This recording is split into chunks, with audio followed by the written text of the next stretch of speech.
So my name is Katie Muhleck, and I teach science at Waterford Mott High School. We are focusing on biodiversity.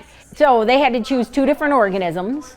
Then they have to do a little bit of research on the two organisms. Then they have to find a picture of it from a microscope slide. They have new microscopes. The microscopes, not only do they capture great pictures, they can also capture it into their Chromebook, so then that way they can use it in their presentation. Once they've done that, then the important piece of the biodiversity is they have to also put in their presentation what positive impact that organism has on the ecosystem, because that's really why biodiversity is so important.